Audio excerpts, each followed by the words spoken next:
जय श्री राधा कृष्ण। वैशाख का महीना हिंदू वर्ष का दूसरा महीना है। मान्यताओं के अनुसार वैशाख माह से ही त्रेता युग का आरंभ हुआ था। इस वजह से ही वैशाख अमावस्या का धार्मिक महत्व और अधिक बढ़ जाता है। इस दिन धर्म, कर्म, स्नान, दान और पितरों का तर्पण करना बहुत फलकारी और शुभ होता है। प्रत्येक अमावस्या पर पितरों के मोक्ष प्राप्ति के लिए व्रत रखना चाहिए। इस दिन सूर्य देव को अर्घ्य देकर बहते हुए जल में तिल प्रवाहित करना चाहिए।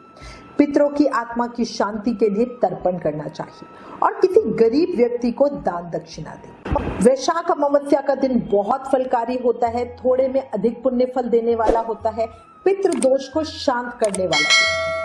अब आपको मैं वैशाख अमावस्या की दो पौराणिक कहानियां बताती हूँ। इन कहानियों को सुनने मात्र से हमें पितृ दोष से राहत मिलती है, इसलिए प्रेम, मन और भाव से सुने। वैशाख अमावस्या की इस कथा का वर्णन हमें पद्म पुराण में मिलता है। इसमें वर्णित कथा के अनुसार प्राचीन काल में धर्मवर्ण नाम का एक ब्राह्मण हुआ करता था। वो ब्राह्मण बहुत ही धार्मिक प्रवृत्ति का था। वो व्रत, उपवास करता और ऋषि मुनियों का आदर सत्कार करके उनसे ज्ञान ग्रहण किया करता था। एक बार ब्राह्मण ने किसी महात्मा के मुख से सुना कि कलयुग में भगवान विष्णु के नाम स्मरण से ज्यादा पुण्य किसी भी अन्य कार्य में नहीं है। अन्य युगों में जो पुण्य यज्ञ करने से मिलता था, उससे कहीं अधिक पुण्य फल इस घोर कलयुग में भगवान का नाम सुमिरन करने मात्र से मिल जाता है। धर्मवर्ण ने इसे आत्मसात कर लिया, अपने मन में, दिल में उतार लिया और संसारिकता से विरक्त होकर संन्यास लेकर भ्रमण करने लगा। एक दिन भ्रमण करते करते वो पितृलोक जा पहुंचा। वहां धर्मवर्ण के पितर बहुत कष्ट में थे। पितरों ने उसे बताया कि उनकी ऐसी हालत धर्मवर्ण के संन्यास लेने के कारण हुई है, क्योंकि अब उनके लिए पिंडदान करने वाला कोई शेष बचा ही नहीं है।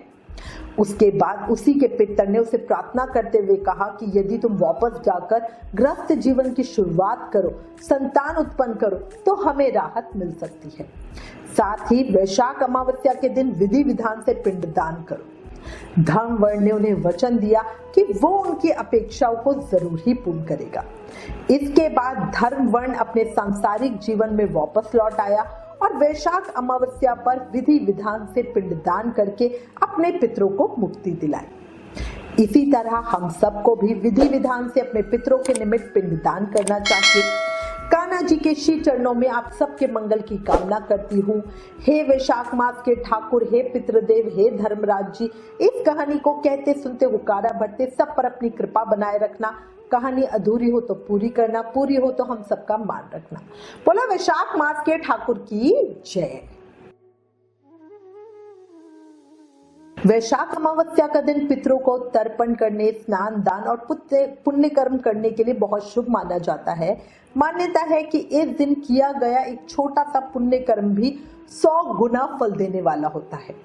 इसी के विषय में हमें एक पौराणिक कहानी मिलती है, जिसके अनुसार बहुत प्राचीन समय की बात है, काशी में ध्रुव नाम का एक ब्राह्मण रहता था। वो अत्यंत निर्धन था, पर धर्मनिष्ठ और कर्मठ था।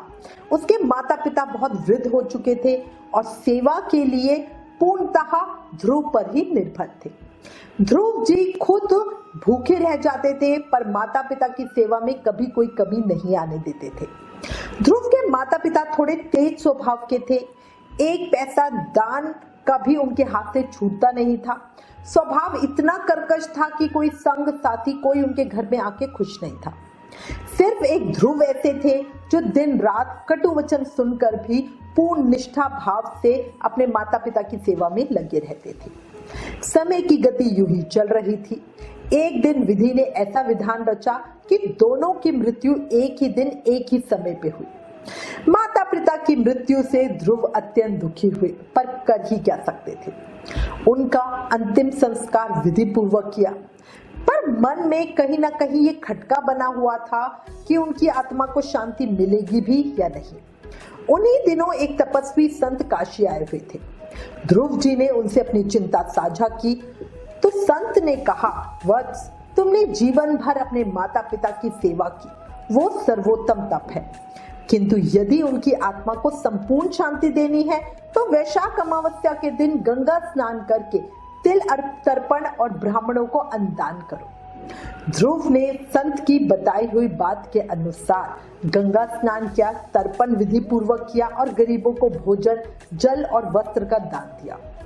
उस रात उन्होंने सपने में देखा कि उनके माता पिता दिव्य रूप में उन्हें आशीर्वाद दे रहे हैं और बोल रहे हैं कि पुत्र, तुम्हारा श्राद्ध और सेवा से हम मोक्ष को प्राप्त हुए। तुमने जो वैशाख अमावस्या का व्रत किया, तर्पण और दान किया, उससे हमारे समस्त पाप कट गए। उस दिन से ध्रुव जी ने हर साल वैशाख अमावस्या को इसी प्रकार पुण्य कर्म करना प्रारंभ कर दिया। उनके जीवन में समृद्धि आई और वो स्वयं भी एक दिव्य ज्ञानी बन गए। हे वैशाख मास के ठाकुर, हे मेरे देवी पितर, अपनी कृपा आशीर्वाद हम सब के ऊपर बनाए रखना, भूल चूकों को क्षमा करना, इस कहानी को कहते सुनते हुकारा भरते सब पर कृपा बनाए रखना। बोलो लक्ष्मी नारायण भगवान की जय, वैशाख मास के ठाकुर की जय। इस कथा से हमें ये संदेश मिलता है कि वैशाख अमावस्या केवल एक तिथि नहीं है, बल्कि पितरों की मुक्ति का द्वार है।